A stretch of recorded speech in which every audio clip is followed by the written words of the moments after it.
Good evening, Mallory! Good morning, Sam! Welcome back to the Nobody Leaves podcast, Season 2.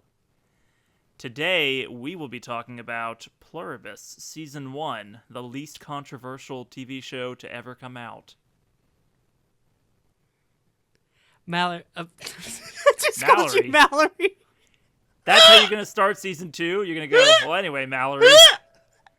What do you think about that, Mallory? What do you think about that, Sam? Yeah, all right. I just joked so hard. I felt so much pressure. I didn't think you were gonna stop. I thought you were gonna keep rattling on, and do like a kind of like a podcast intro. That terrified me. Hey, Sam. Back to you in the studio, Mallory. Jeez, Sam. I think Pluribus is really good. I love Pluribus. Pluribus is the best show that you recommended to me. I think that I don't even listen to all these like controversial bullshit. I hate Reddit. I think all these people saying all this stupid stuff about I don't even listen to them. I don't look at YouTube comments anymore. I just sit and I enjoy this show, baby. And man, it was a good time. I've been enjoying myself. It's fun. I've been enjoying myself a lot. Pluribus, fun show. I feel like Kumba in Vegas, like putting on my own little James Bond play. Like I'm so enthused about Vince Gilligan television being back in my life and you getting to experience it for the first time. I am over the moon about Pluribus. I couldn't sleep last night because I was just thinking about like the scenario that I've seen. So let's get into it. Main complaint I've seen about Pluribus is that Carol is a woman. Second complaint I've seen about Pluribus is that it's really slow, right? Like that it is punishing or I don't know, cerebral, or it's like wasting people's time. Apparently people have low attention spans is my opinion, but I think the premise of this show can be talked about for hours. We've already talked about it for like 2 hours on mic and like many hours off mic. But I think that initial premise of the first 2 episodes set up like is all season 1 had to do because it's so fascinating. And I was fine with like these lived-in details of like golfing next to bison and going to your favorite restaurant with no one inside. Like all of that was like the window dressing part of it was fine to me, and the slow burn of like Carol and other characters, Manusos's character arcs and like journeys, I was happy with that being slow and like methodical because I still haven't wrapped my head fully around the hive and the whole like concept, and we've had 9 episodes to kind of get around it. Yeah, I think this show is brilliant. Absolutely. Yeah, no, I was curious, like, how our experiences might differ, because even though this is something that you pitched to me, like, I have been watching it week to week, and you have been binging it in kind of 2 parts, as far as I understand. Yes, I watched the first 2 episodes as they came out, which they came out as a package deal, and then the third for the podcast, and then I waited, and then I watched like 3 in a row, and then 3 in a row. So I've had like I've consumed almost the entire show in like chunks, somewhat like Andor a little bit. Yeah, no, definitely. So it's like I think that's probably a better seamless experience. I think it's a very bingeable show. Like the thing about Pluribus that you have to understand is Pluribus makes you feel like you're in the Pluribus, Yes. Like you can't just, it's not enough to just understand logically what the Pluribus is and what's happening. You have to go through the emotional journey. If Manusos arrived in episode 3 or episode 4, you wouldn't feel that isolation. You wouldn't feel the breakdown. You wouldn't understand why Carol makes any of the decisions that she makes. Maybe if you watch the whole series, you still won't understand. But I mean, maybe you should go back to Bluey. All right, listen, this is a good show. It's you have to really go through the emotional arcs. You're taking in all these aesthetic landscapes. You gotta watch, Zoja climb into a helicopter, Aircraft carrier. and she's covered in smoke, and you gotta watch her go into like the shower and start doing all her professional makeup and all that kind of stuff, because you gotta feel what it's like to be a sex worker. You can't just like read the summary of Pluribus on a wiki article and get everything about it, that's my feeling of the show. The script for this show at times, like episodes like 5 and 6, must be like Carol crashes out for 45 minutes straight. And like to some audiences I could see that being frustrating, but to me I was so taken in by the filmmaking and the production values and the acting on screen that even if this show has a couple different episodes in it that feel like season 5 episodes of a show where they get really experimental with the formula. Like, we've only had 9 episodes total, and 2 of them have been almost dialogue free, which can be difficult for some people. I get it. My brain is also mush from TikTok and YouTube Shorts, but I don't know. Like, to me, it sells the Carol and Manusos interactions in the final episode. It sells Carol's seduction, like the Hive's seduction of Carol and her giving over to the like learning to love a collective. And in order for those to like ring true with the audience and to really feel like weighty in the drama of the story, you need to have this character building up to like a attempted suicide, essentially, with the fireworks. Yeah, exactly. You have to feel it. You have to experience the attempted suicide. You can't just have that happen in like episode 2 or whatever. We can't fast forward through 4 potential seasons of this show in like a single season. It's gotta take it slow. I think it's a really good show. Sam, can I gush to you? Are we entering the Gush Zone, sponsored by Gushers? Unleash the unstoppable flavor inside. Category 1. Absolutely. I'd like to unleash my unstoppable flavor all over this podcast, which is to say that I think... You want to run that by me one more time? No, I'm good, but I think that one of the best things in this show that I didn't expect, and because we've already kind of talked about Carol the character and stuff, and we've seen a lot more sides of her and we've learned a lot more about her. I think one of the things that just really got me, especially in the last episode, is Manusa Sovedo. Just absolute goat, amazing character, so good, so reasonable, so respectful. He's the just most straight-laced, competent, but also somewhat insane character like I've ever seen in a TV show. The fact that he learns everything Carol learns throughout the entire season in like a 10-minute conversation with one of the others is fantastic. Like, he's up to speed so quickly, talking with Zoja and talking with Rick, the guy that his replacement Zoja. It is fascinating. His performance does so much with so little, where he has to be bilingual in the show, and he has to be he's playing a guy that doesn't like provide much information, because almost the entire show he's surrounded by people that he considers to be like soulless husks. So he's not giving them a lot of information, right? But he conveys so much in like, I feel like he speaks like 30 words before he gets to the paracel. Yeah, no, absolutely. It's there's just so many good him eating dog food, the way him pushing the gourmet meal that's on a plate over and it clattering on the ground and him staring at it longingly is just, I mean, I don't know.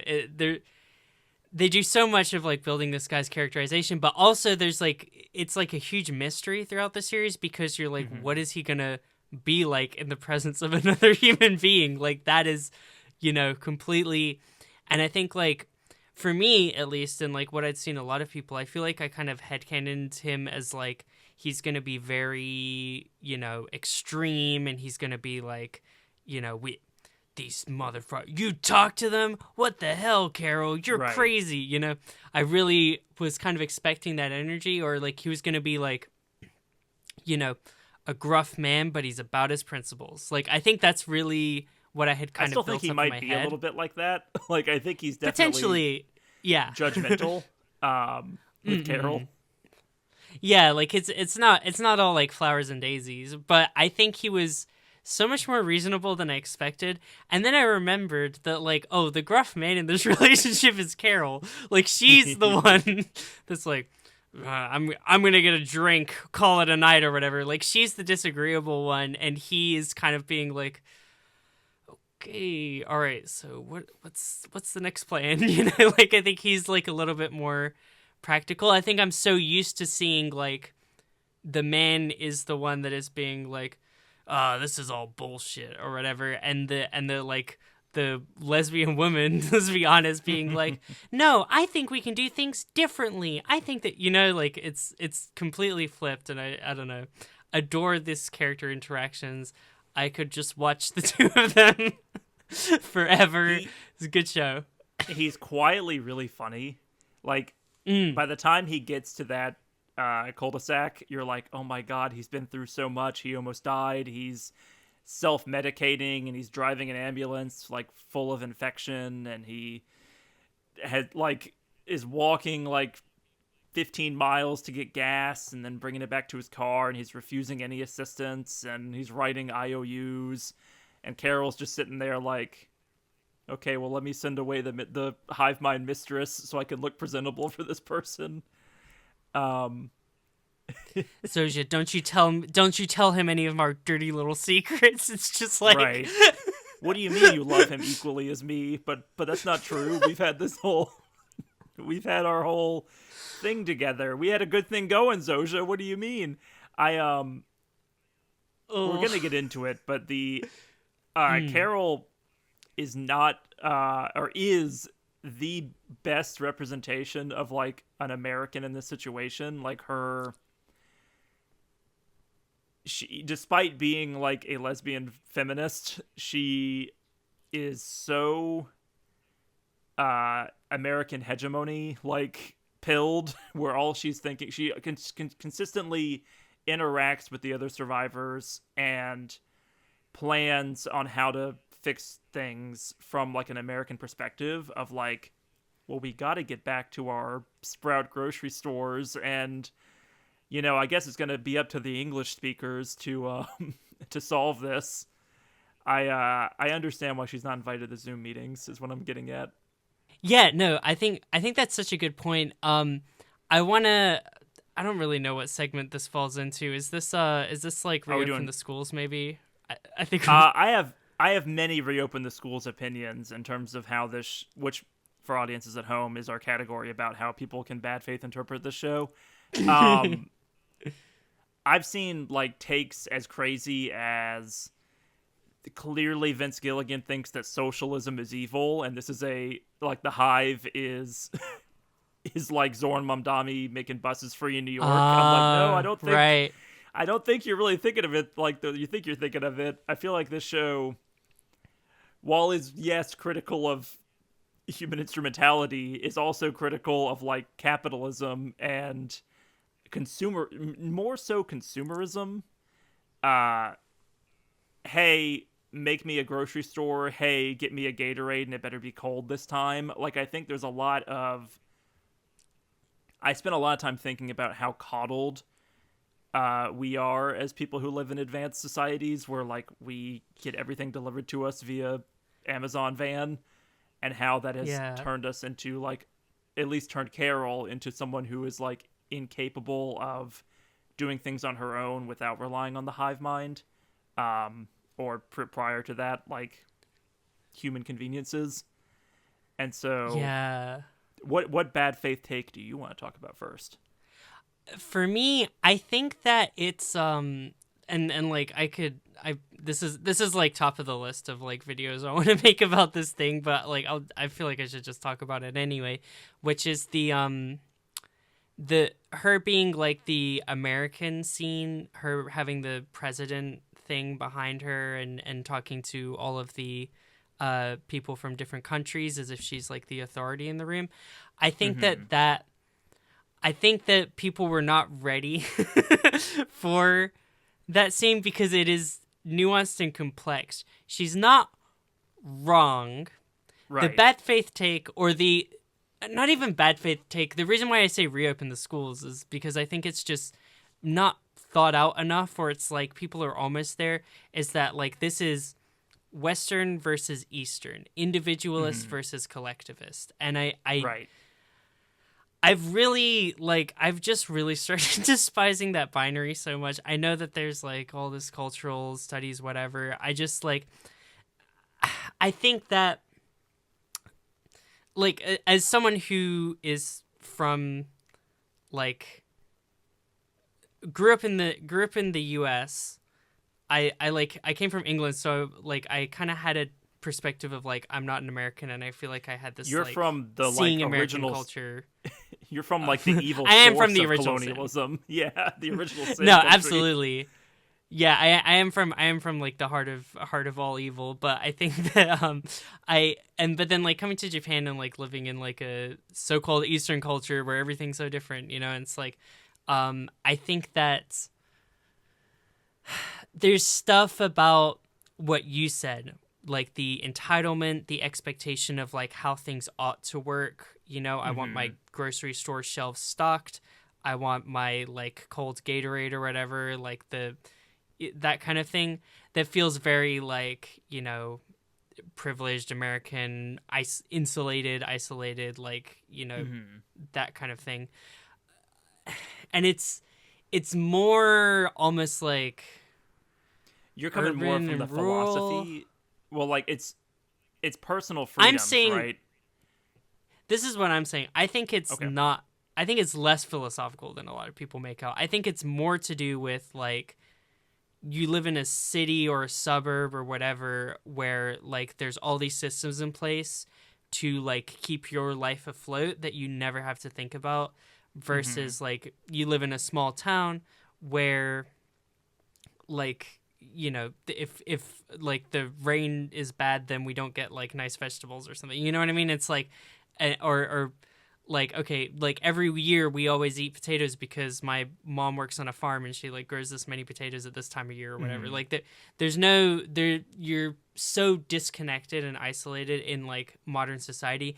And basically like there's very few places on the world that you can live now where you don't have this disconnection. Like it's and this alienation from labor. Like it's capitalism or whatever, if that's the metaphor, I think is like all you're removed from invaded food every production. aspect of life. Yeah. Right. You're removed from food production, you're removed from like basic knowledge of how to like complete tasks, like how to dig a hole or how to what's another thing that they like, how to travel without GPS, how to translate languages. Yeah. Like there are so many things that there are so many of these like shortcuts that we see Carol take throughout the season, and then times where she's stubborn and trying to do things on her own. In I think the most like one of the more beautiful efforts that she makes throughout the season is to protect Helen's body, and how that becomes such a challenge in a world removed from community. It's somewhat by choice because she doesn't want to interact with the hive at that point, but that's also like completely understandable considering that's only like a few days into this whole ordeal. Yeah. In terms of open the schools bad faith category, where do you see people getting this wrong in terms of how they're talking about or misinterpreting the show? Because I think you're spot on that all of these things are in conversation with Pluribus, without it being necessarily about one thing, like AI or something. Right. Yeah. Like I think the capitalism is super important, and it's like it's not like Japan doesn't have capitalism because like it's founded on Shinto and Buddhism or roots or something like that. Like that's absurd. Like and like China is like socialist or whatever. Like it's I mean they're the oligarchs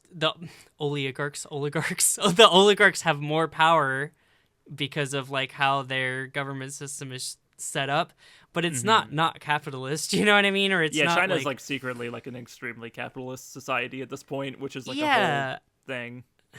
And it's not like they don't have the alienation from labor thing happening either. You know, even in like areas that might be more air quote socialist. And it's like I think the idea that like you look at like Laxmi, for instance, like the idea that she's that different from like how a mom in America would react to the situation because she's from India, like this is not a collectivist culture thing as much as it is like a like who these people are, and like they'll have families. Carol doesn't, or her wife died. Right. It's not just that Carol's American. Like Carol's already a pretty isolated person. She's already a somewhat depressed person, an unfulfilled person, and like those are layers to why she reacts to the hive the way she does. The fact that she loses Helen, where these other people still have living relatives that they're close with. The fact that Carol doesn't have a relationship with her parents, if they are still alive. Like the little bit we learn about that in terms of the conversion therapy and whatnot, applying that to the whole thing of like it's a whole big anti-gay metaphor that you could see her feeling in terms of like feeling like she's being talked down to or coerced into conformity. That's got to be something pretty difficult for someone who A, is in the closet in terms of her career, and B, was attempted to be put through conversion therapy. Yeah, absolutely. And whose like efforts to like have a family, like her past and future were taken away from her because her parents tried to convert her, and she never forgave her mother, and she cut her off, and her like wife basically. The implication, maybe I'm reading this scene wrong, but my understanding was like the monitor on the cupboard was like how often she opened it to tell how often she was drinking. Carol was drinking, yes. And that was something that Helen used to basically gauge how the alcoholism is going and whether we're ready to start a family or not. That was kind of I don't know if I'm making too many jumps, but I think the whether we're ready to start a family part is like below the surface, but the practicality of that choice that Helen made in the background before we met these characters is because like heavily drinking would affect the IVF process and would affect like I see. I think that's what you're supposed to take away from it. It's essentially like they're trying for a baby and drinking heavily, even in a modified for a book fell on my bookshelf. Even in a modified, that happened. 1 second. It's like he's gonna power through it. I believe in. Nope, I don't. I refuse.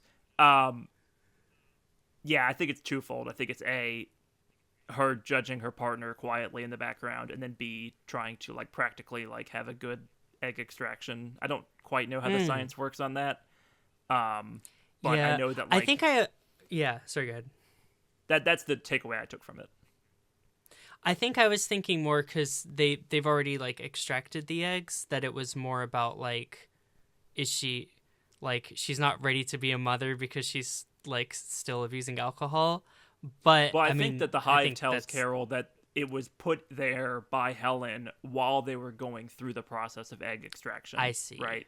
And then which involves a lot of like meeting the doctors and having to like make sure that you're in like a viable state to get a successful egg retrieval.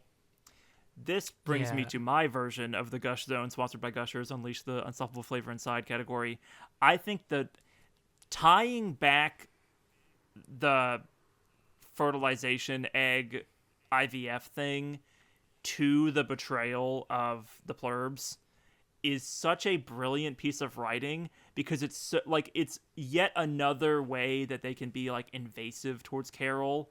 Like, nothing is sacred with the hive mind at the end of the day, and it is the big like season finale twist of like, no, the hive mind is, at least from Carol's perspective at this point, like irredeemably evil. Like, they have taken away Carol's bodily autonomy as soon as they found a way to do it without causing her physical pain, ignoring the emotional pain of A, using Helen's knowledge against her, and B, doing something as invasive as taking her eggs. Like, it is such a brilliant stroke of writing to have that be both a plot point and an emotional beat in the finale, and I think it's just really good. Yeah, no, it's awesome. I think it's also like the ethics of the hive is so interesting because they don't really make sense kind of on the surface, unless we like, and without like knowing more and elaborate understanding on what they are. Because they are kind of stupid, and they walk into obvious pitfalls that a human wouldn't walk into probably if they were in that situation. Like, they do things and they say things that are like, yeah, that's going to hurt this person's feelings, or like, how would you ever think, like, how could you like possibly saying that they love that, Manussos as much as Carol? Like, that's something that like a human being would have the emotional intelligence to be like, that's a bad idea. I'm not going to phrase it this way. Yeah, okay. Because there's like the lying ethics, right? Like, they can't lie seemingly, which is like, but they can I don't definitely even know withhold the truth. They can absolutely withhold the truth, distract you, imply something, and kind of just shut up and be silent.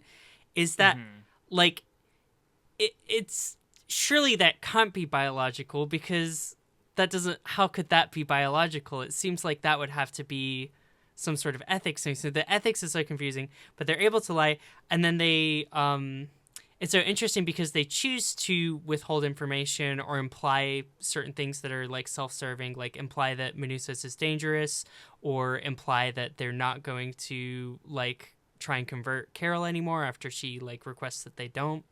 Right. But like so you would think in that situation, like with the oh my god, I'm skipping my brain.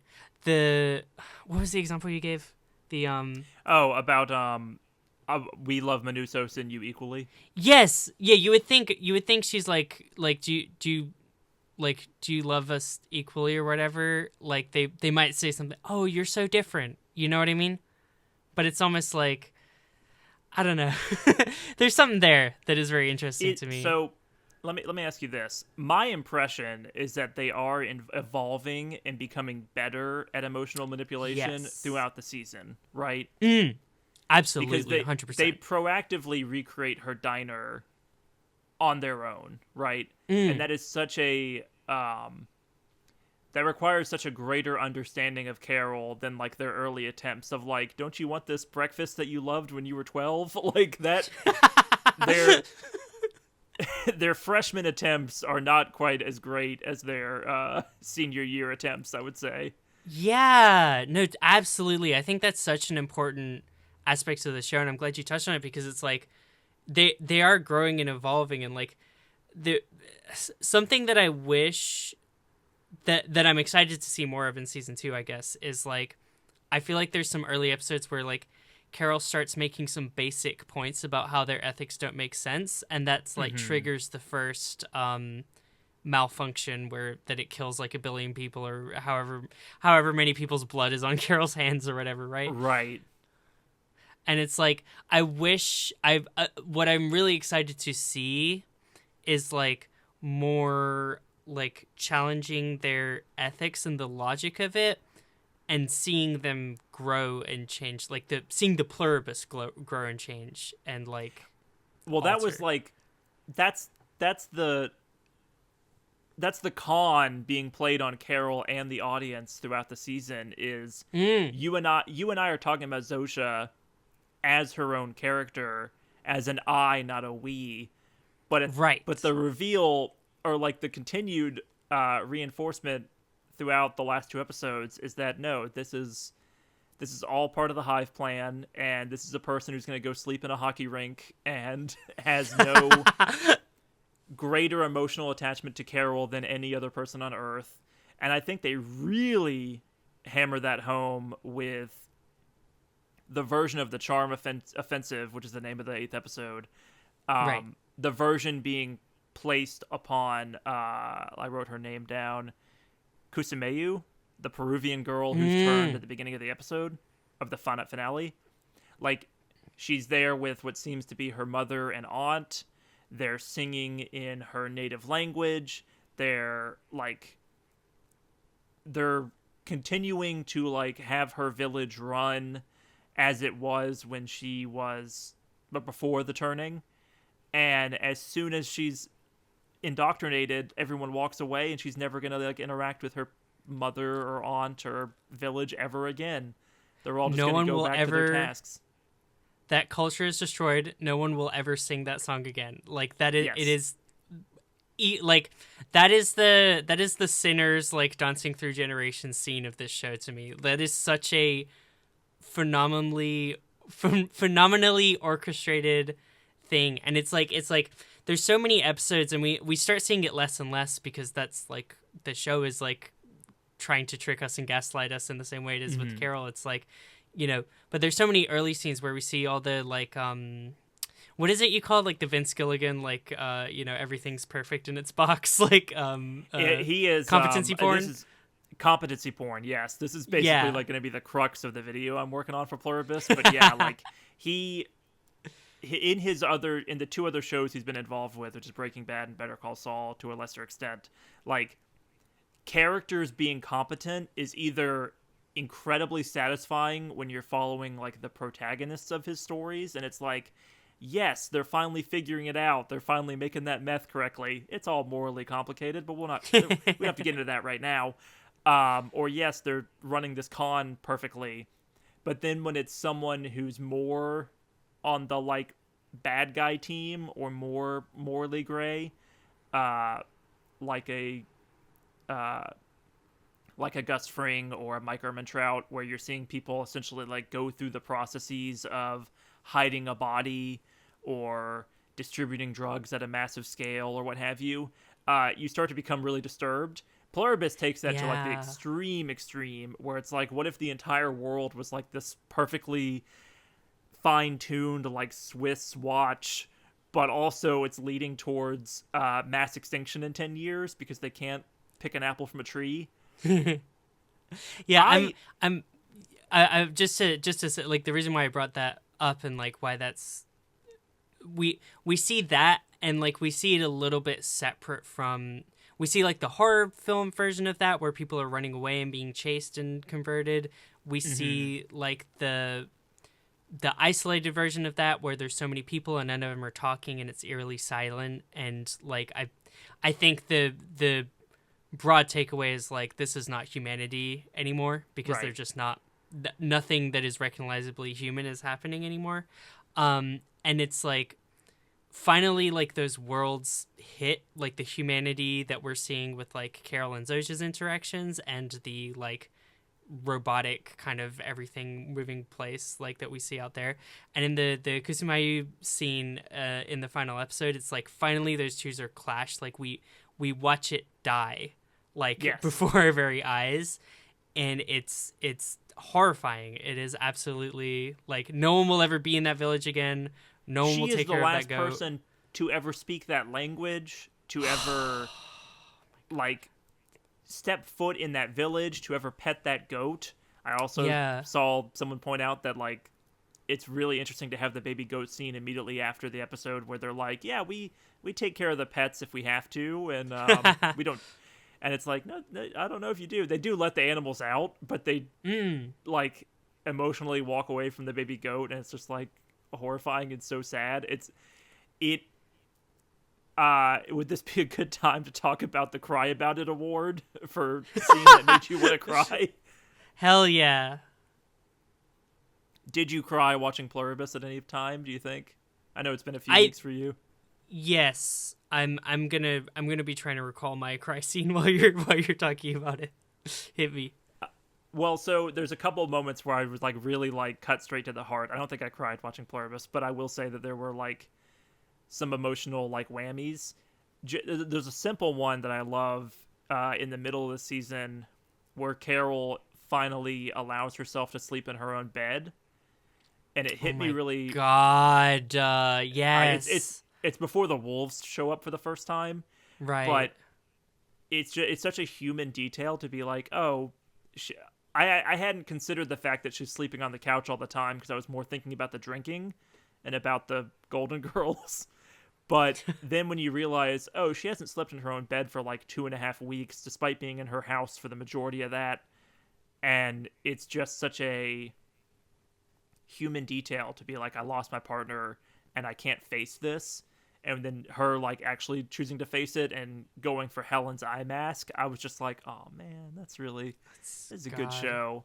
And you that's again arguing for the middle chunk of the show that is like slow and boring. It's like you need this to actually care about this character. The two biggest problems people have with this show is it's too slow and they don't care about Carol. If you cared about the slow stuff, you would care about Carol, is my opinion. But anyway. Pluribus makes you feel like you got a dead wife. It's exactly. I think my cry about it was the one that jumps to mind at least was like in the episode where she goes to visit Kumba in Las Vegas and you know all the like sexy models have to leave and like she comes in and like after she learns the news that the entire rest of humanity has a group chat and she's not invited. She cannot be on the Zoom call. Yeah. And that should be a positive because fuck Zoom, but also like it's completely devastating. Yeah, it's like, and she has that breakdown. I think that really hit me just because I feel like I've been in this situation where I'm a very stubborn person, and I think that I am like absolutely the kind of person where I know I will stick to my values even if it does not earn me any friends and even if I'm completely isolated. But like I don't know, I'm an adult. I have friends that I can vent to.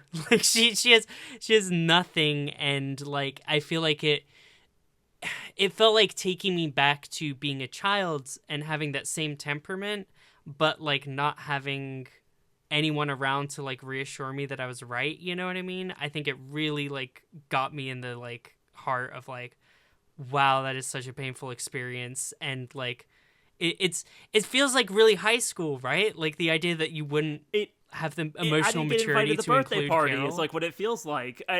Yeah.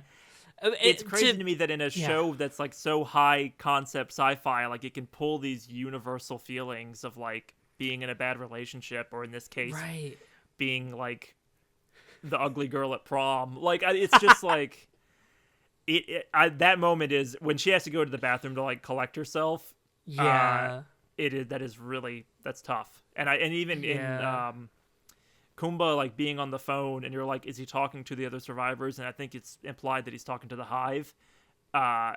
Him being just like, she's so lonely, and someone verbalizing what is very obvious, but just having an actual, it's so rare that we have a human character that's not Carol in the show that's talking about Carol. It's like maybe the only time it happens other than angry phone calls from Lakshmi.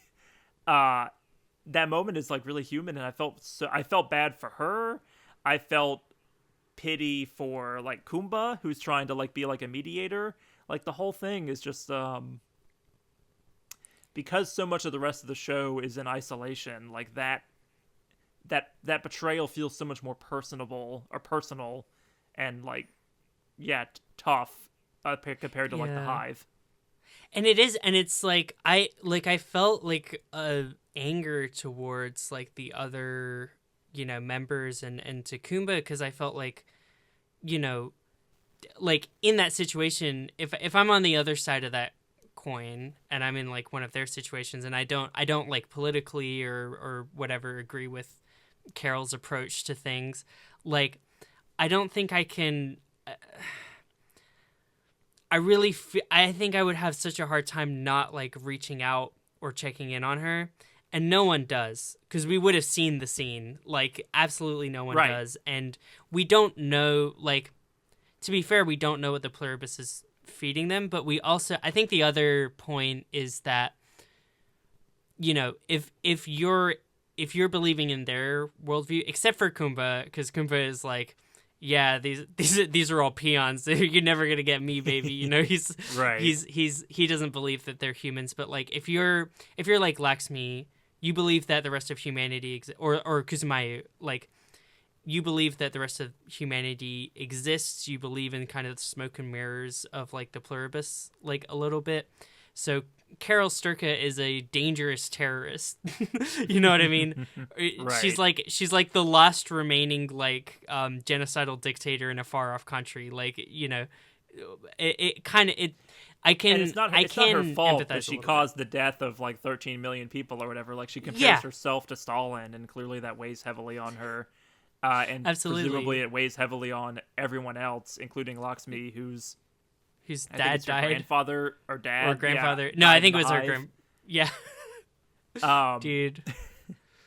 It's just like a weird detail. It's crazy stuff. Yeah, no, so it's really, really interesting, like human interactions and character stuff going on in this sci-fi series. Love it, love it, love it. So something I really like that they keep doing is the underlying question of like, would it just be better if everyone joined the hive? Like that's kind of like the show clearly I think is choosing a side on that in terms of we're following Carol and scenes like Menusos.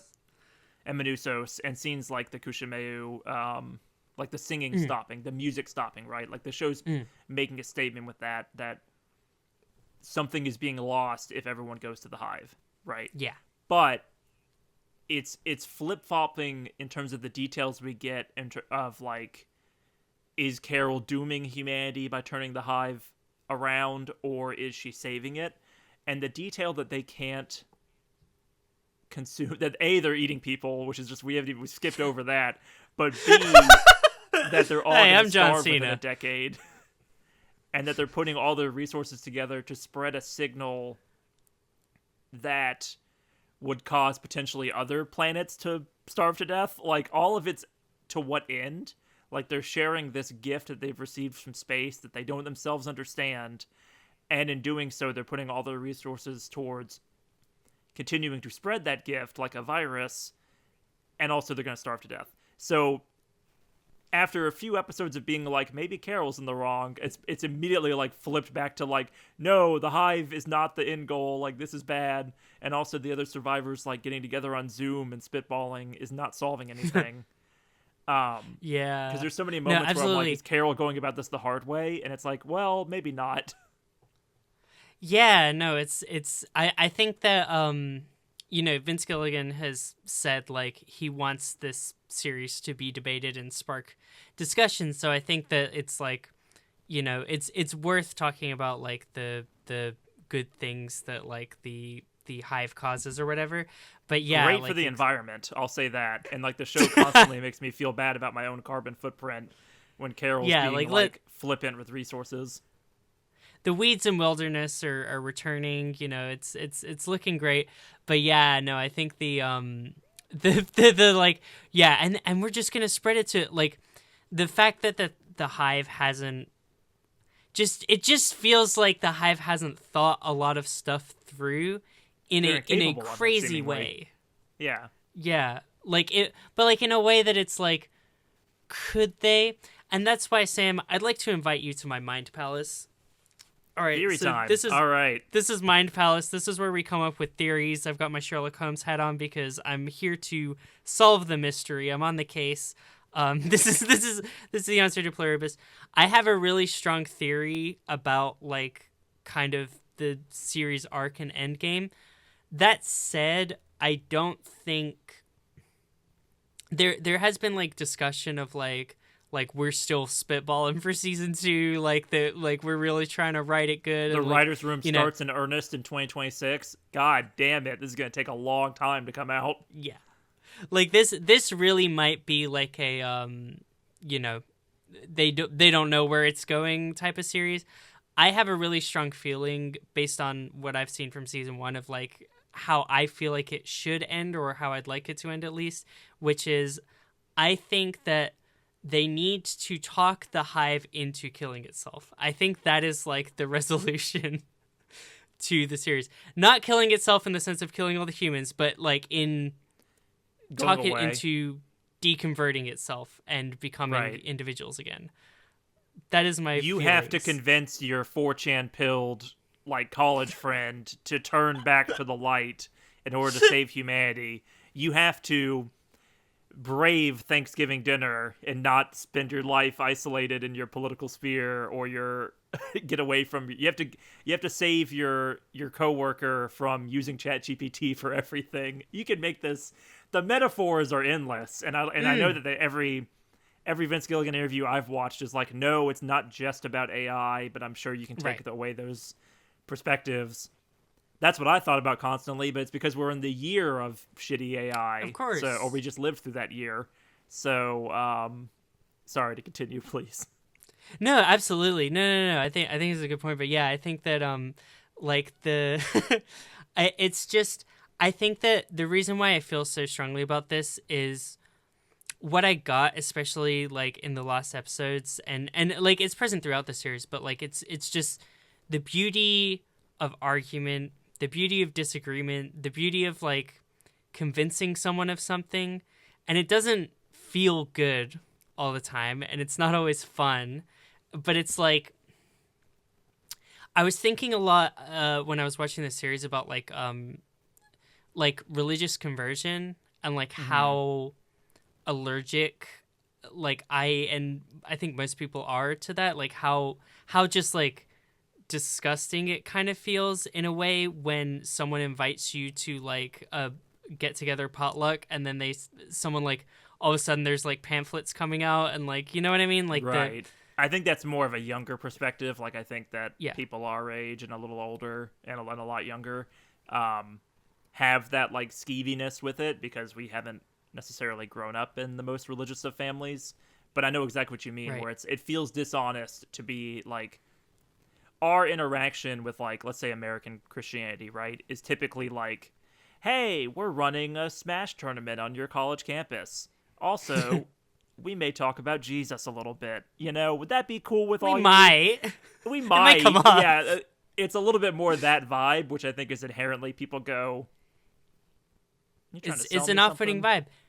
And I think that it's like, I think that I've interacted with so many of like those people of different religions throughout my life, and it's like, I think sometimes I'm like, do you not realize like how off-putting you're being? Like you're kind of acting in a way that it's like, and like maybe they do, and maybe they're in denial, you know, and like most people that I've heard that are like, they got out of like, they either like deconverted, or they like became less like extreme or less like evangelical in their like way of spreading, less, not evangelical, proselytizing.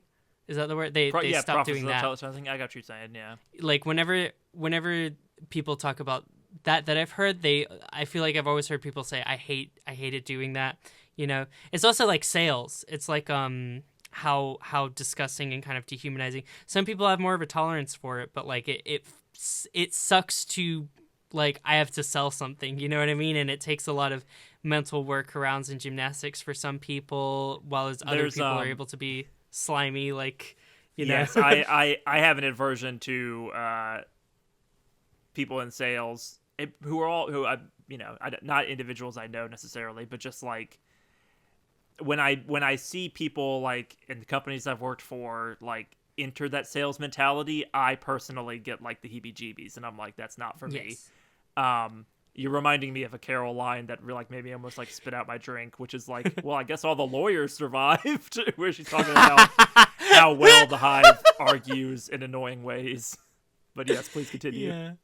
No, absolutely. It's like I think that like these things we're talking about is because like I'm trying to like conjure specific images for people to be able to imagine, because it's like if you've been with someone who's annoying and they're trying to convince you of something through lying and misdirection and kind of manipulation, and you kind of sense it. And there's this thing where if you put your foot down and say, I don't want to deal with this, or if you like point to the elephant in the room and try to address it, you're being confrontational, you're being mean, and they're doing it with a smile on their face.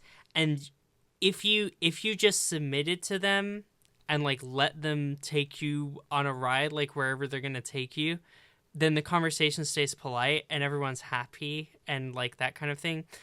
But like that sucks. I've never been convinced of anything that way. Like I hate it. And like I can think like with you, I feel like we've argued about so much stuff. We've had different opinions on shit, you know? And it's like, it's been recorded, you know, for an entire year at this point. Yes. Exactly. And like, you know, sometimes we don't always have the best control of our emotions. Sometimes we're gonna get angry. Sometimes we gotta like take a break and apologize. Like, I don't know if it's ever got that heated with you, but like, you know, that's like unfortunate side effect of the argument of like arguing is like sometimes it's gonna, all this other stuff's gonna come up, but like, but it's being a deeper honest relationship than like someone convincing you to go to like church camp, right? Like it. Yeah. And it's like, I feel like if a religious person came up to me and was like, I think you're a fucking asshole, and I think you're so stupid for like being a sacrilegious idiot. I have like an upside down cross necklace or whatever. Like, I feel like if a religious person was like, that makes me so angry that you're doing that. That's so like, you're so annoying, I hate you. I feel like I would be way more willing to engage with them. You know what I mean? That was kind of like the place I was at. It's an extreme example, but I understand where you're coming from. Yeah, and it's theory time. Yeah, so totally. Sorry, all that to say, that's my like, theory about how the series ends. But yeah, great. All that to say, like the Hive's way about going about coercing Carol and the other survivors, it feels manipulative. They can't lie, but they can withhold the truth, and that feels like the same thing. And we see throughout the show that it's the same thing many times. Like, yeah, we're vegetarian if we can be, but also we're eating people, and like 10% of our diet is eating people. As a pretty extreme example, which I find funny, because the show is weirdly humorous at times, and I love how like the absurdity is great. Anyway. In terms of like if this is a 4-season show, I feel like we've got to see someone get successfully converted at an individual level, even if the ultimate solution is the Hive is convinced, like Carol defeats the Hive with facts and logic or what have you, or emotion, which is going to, you know, I assume if they're doing their job in the writer's room, Carol's own journey through depression and self-loathing will at some point cross paths with the ultimate goal of like curing the Hive, right? The most upset person in the world, the most miserable person in the world saves the world from happiness is like the tagline of the show, right? Right. I suspect that somehow her pirate smut fantasy is going to be involved, which I cannot wait to see how. I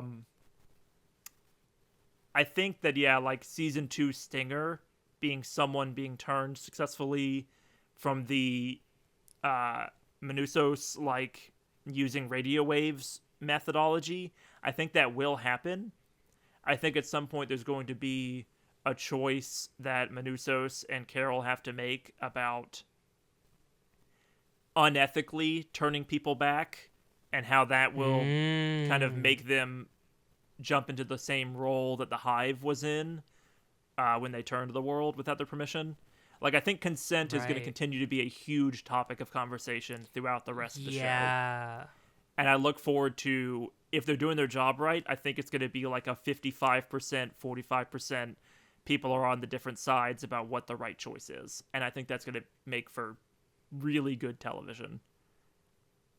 Yeah, no, absolutely. It is. It's like it's so interesting, yeah, and it's like so integral to just everything. Like I love the line of like the Carol brings up of like you're trying to convert me and you're trying to make me like you, and she's like explicitly referencing like her memories of like conversion therapy like in that conversation, and Zoja says the thing of like, you've never tried to be us, you know, like you've never, and it's like it's so sinister.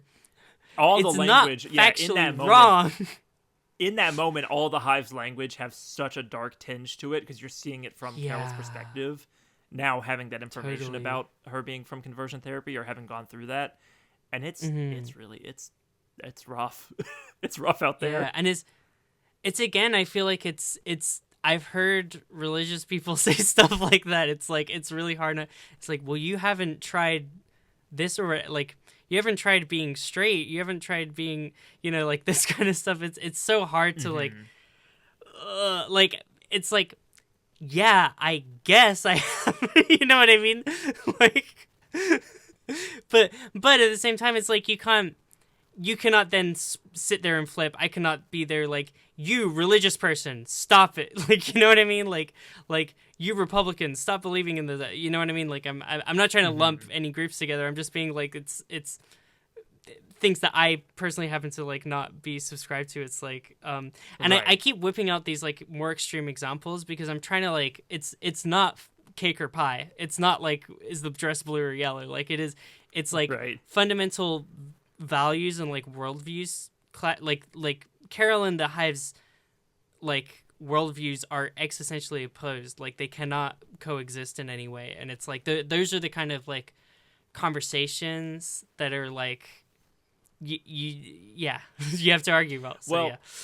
we've talked about religion a lot in this episode, but I think that also ties back into like the Western versus Eastern philosophy, where like Christianity is a religion that itself is somewhat based on like the individual.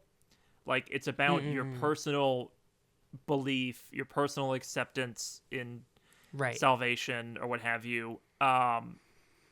It's all about like, do you the individual go to heaven or hell? Do you the individual accept Jesus and whatnot? As opposed to like a Buddhist philosophy or a more like, or a Shinto philosophy where it's like more about collective not even salvation, but more like collective like spiritual health. I don't know my terms are escaping me at the moment, but there's more of an emphasis on community or Yeah. many from one or one from many. Like it those things clashing. Like there are religions like Buddhism feels more attuned to the Hive from my like limited understanding of Buddhism as opposed to Christianity. And while Carol, I would say, is probably not a Christian in the sense that her interactions with religion sound like they've been very negative. Right. Because it's pretty impossible to untie like The what's the word for being mean to anti-gay gay kind people? of like Thank you. Anti-gay things. sentiment. Yeah. With religion, at least in America. Yeah. There's so many different things we learn about Carol that make it make sense why she's particularly anti the Hive. And I hope that as we learn more about Manusos, we get to even better understanding of why he is so anti the Hive, because he seems to be religious and he seems to be Catholic specifically, and I think that's going to be its own friction between the two characters, and I'm excited to see what happens. This is all I wanted to say. Yeah, totally. Like, I'm glad he's at least not on the face of it homophobic. We'll see. We'll see what happens, right? But yeah. Yeah, like it'll be interesting, like because that to me, like, and now we've got like coalition building. Like, can two people with fundamentally different understandings of like how the world works, whether or not there's a god, like, you know, whether or not being gay is okay, whatever, can they work together towards a common goal because they're both opposed to, like, you know, the everyone. They're both opposed to into the hive mind, but do they have anything mind. else in common? Yeah, in terms of their morals or their beliefs. Like, Manousos seems to imply that he'd be okay, that it's a better, if they fail or if they can't turn everyone back, that like a better result would be everyone dying. And Carol reacts very strongly to that. But also Carol drops an atomic bomb in the parking lot at the end of the episode. So it's like, who knows where this is going, right? Yeah, part of me, someone pointed, staying in the theory section, someone pointed out that the like atomic bomb thing is like, there's like a day gap between the like when she has the conversation with Zoja and the realization there's that a 2-day gap. Like, yeah, and then her getting the atomic bomb. So it's like potentially she asked them a lot of questions, or she had time to herself to like think about all this stuff and like come up with a plan or something like that, or set some boundaries with them. I'd be really curious if she's like, if you make my little stem cells or whatever, I'll blow you up with an atomic bomb or something. Like, we haven't. Here's the, like, they obey human commands. I have not. It's so. At no point has she said, don't take over the world. You know what I mean? Like, the only one she had was like, I specifically don't consent to you like taking my stem cells out or whatever. But they're reversed to that don't anyway. Use Helen's memories, and they seem incapable of doing that. So like there's moments. There's holes.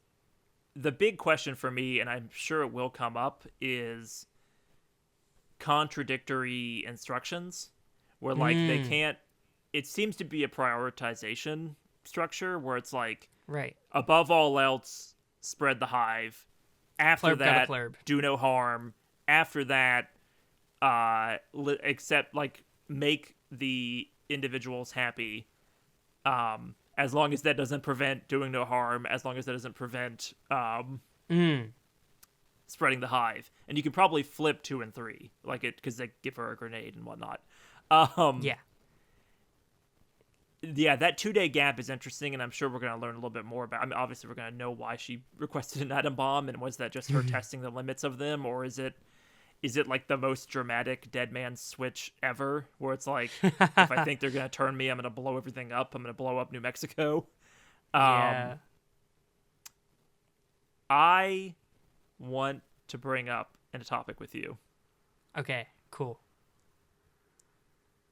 Who is more likely to solve the hunger problem with the Plurbs? Because I have not been able to stop thinking about that. Is it the 11-person Zoom group, or is it Carol and Manousos? All good ideas die by committee. If I had to figure out how to do with 11 people, I feel like emotionally I would give up, walk away, not want to think it. I would get off of the Zoom call and I would not want to think about it. However, Carol is like maybe the only person thinking, because like Manousos is probably like, fuck, like, okay, they'll starve, nice, there's less of them, so we gotta we gotta mow down less zombies. You know what I mean? Like, right. It's real tough to say. I don't know for sure.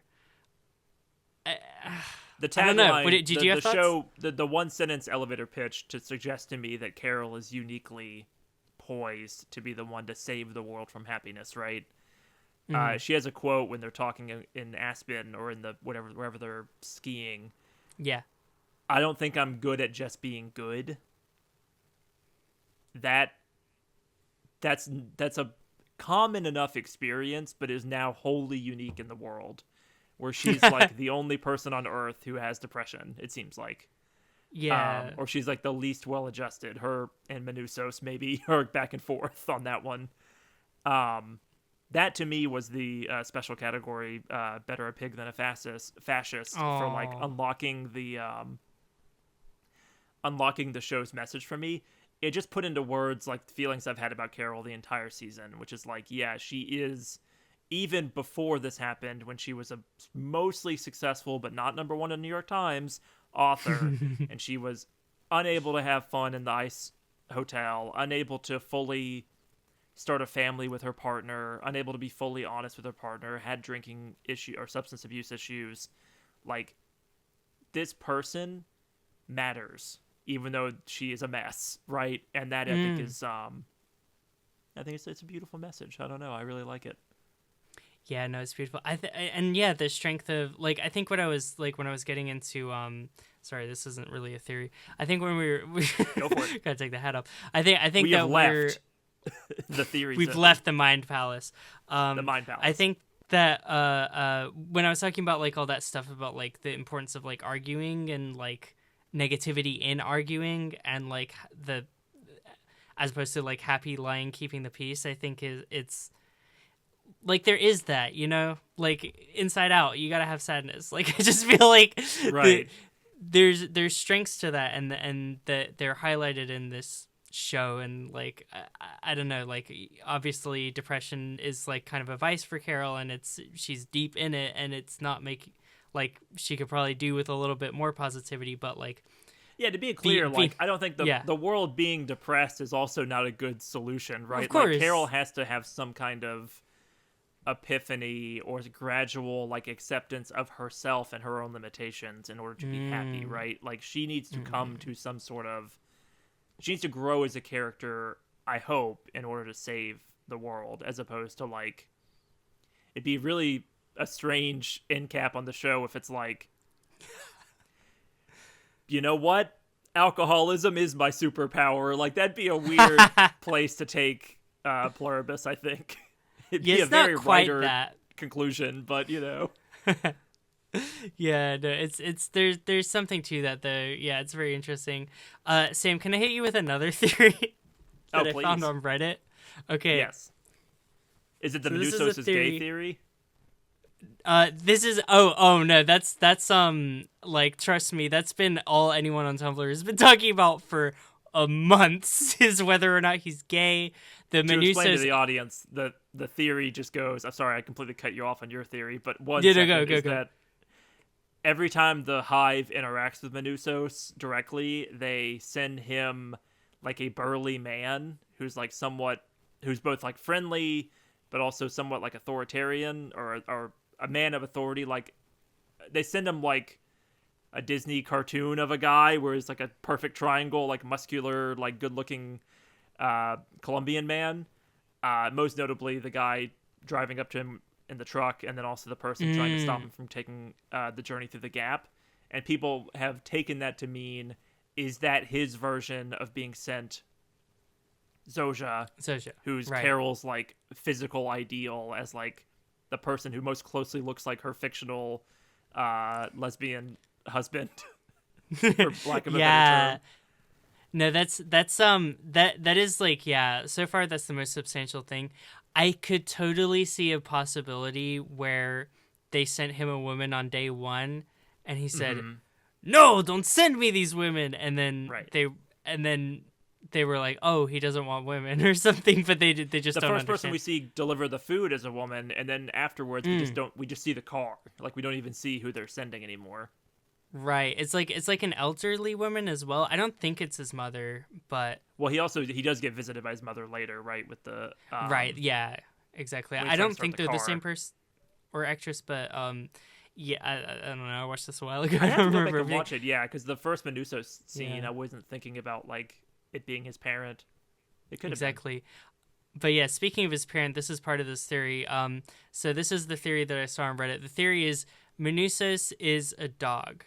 Okay, so and then they said, did you miss all 17 clues? Number 1, he eats dog food. Number 2, he says, you're not my mother is a bitch, implying that his mother is a female dog.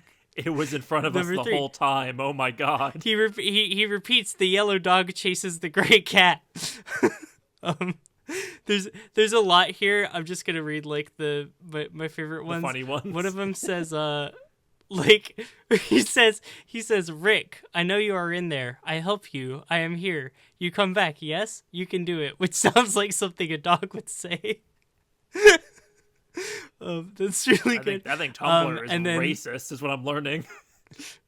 This is Reddit, so that's why they're being Oh, racist. well, we know The Reddit's top comment racist. was like, yeah, okay. the top comment was like, yeah, just because he's from Paraguay doesn't mean he's not a human, dude. But like, the last one was he is aggressive to the hive, and in response, the hive usually raise their hands, as you would if you were trying to avoid a dog jumping on you. It's a pretty funny post. This is really dumb. I really like that. Yeah, that's my theory. Ugh. Had to share. All right, Mallory, I have share to it. bring in. Here's my request for season 2. It's Okay. everyone's favorite category. Would this topic be better with pirates involved? Well, Right. A, there are pirates involved Hell yeah. through Carol's book. But B, would season 1 have benefited from Carol having like a weird sex dream with Zoja being her pirate love from her like fantasy novel? I Did know we need I to would see have them on like a Sam. skiff, on like a sci-fi skiff, like floating across sand, which you can't actually do, says Reddit guy in the first episode. I would love just them to use all the budget on recreating a pirate fantasy. No, that's a good idea. That would be a good series. I was thinking like, how pirates would add to I was more thinking like what if part of the 12 like immune were pirates, I see. And I think that like if there were any pirates involved, they would definitely be on Team Carol because they would want their individuality and their gold. Right. And I also thought that like well, what do pirates fear my most, theory... Mallory? Like, yeah, exactly. They would be forgotten. Their culture would be. They would no longer be singing any sea shanties. You know what I mean? You're saying a pirate would join them.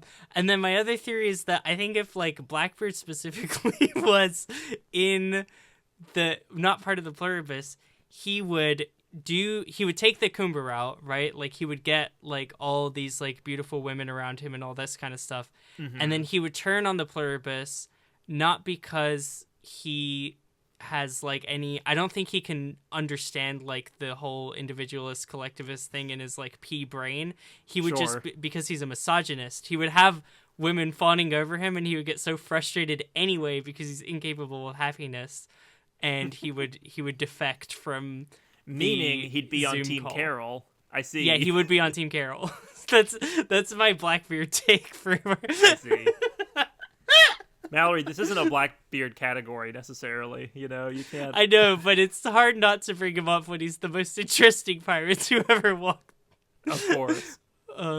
Yeah, I think. Oh, also shout out. I can't believe I forgot to shout this out. Transfem Raban, new Transfem icon dropped because Carol, rather than rewrite Raban as being a woman the whole time, said like, oh, the time stones or like the infinity cube turns. He's gonna use the infinity into her. compass to go to the shape-shifting caverns across time. Her book sounds horrible, but also like kind of interesting. I'm not gonna lie. Like, I mean, I would fucking read the Pirates of Ricard. What is it? There's a lot of lore. She seems like a very serious person to have invented like all this sci-fi bullshit in her. It's romance really novel. cute.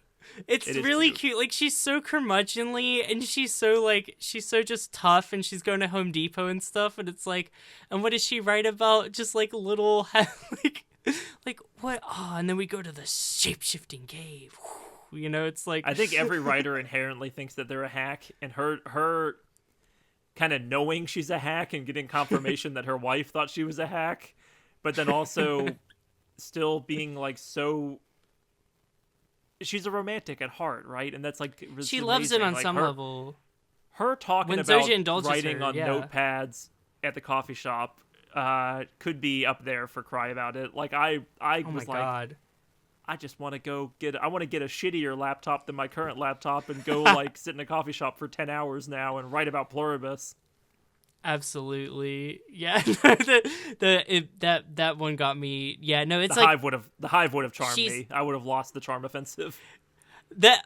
See, okay, that was I wanted to ask that question of like what would make you lose the charm offensive, but I think the yeah, just to like cap that off. I think when she's getting so excited and telling Zoja about like how she's gonna write the next book or whatever, it's like it all melts away, and it's like she likes her books. She's not. She writes it and puts it out there, and like she maybe like hears herself talk and is like, oh, that's not good or whatever. But she likes her, but she's Yeah, I wonder how much of her resentment about her own like writing and career choice or whatever is because of the kind of like cowardly choice to have her protagonist be a man, right, and have it be not a lesbian romance.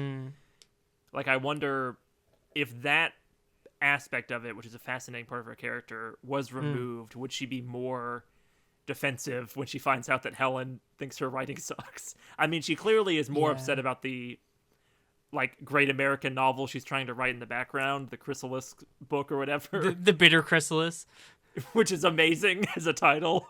My favorite. But I wonder if she would feel so like as bad about her romantasy series if it wasn't for that one thing, which is a big thing. Yeah. Or if she like subtly clocked that that Helen like didn't like it, even though it's like I wonder that a little bit as well. Like if Helen was maybe a little bit more judgmental about that, but she wouldn't say it outright, because that like Helen seems like she was a just kind of supporter, but like she's like if Carol came in the room and was like, it's the shape-shifting caves, I've solved it, and Helen's like, yes honey, and like cutting the onions or whatever. Well, like, every time we get a glimpse of her whiteboard, it's fucking adorable. Where like there's like all these little footnotes of like, what about the time compass and what about this character and that character? It's like, aw, Carol. So good. Love Carol. Amazing, phenomenal protagonist. Worst Fortnite skin would be the doctor that tries to kiss her in the first episode. Oh, I was going to say the DHL guy who offers to give her an atom bomb. Like, this is definitely...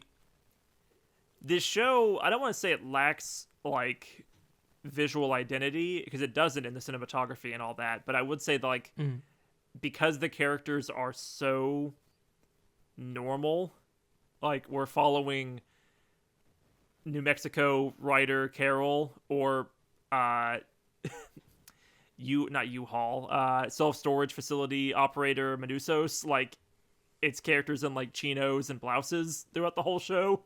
So This is definitely not a property that would make for a good Fortnite skin. And yeah, inappropriate, I think, applies in this case. Yes, that's good. Sam, can I rank this on a scale of 1 to 10?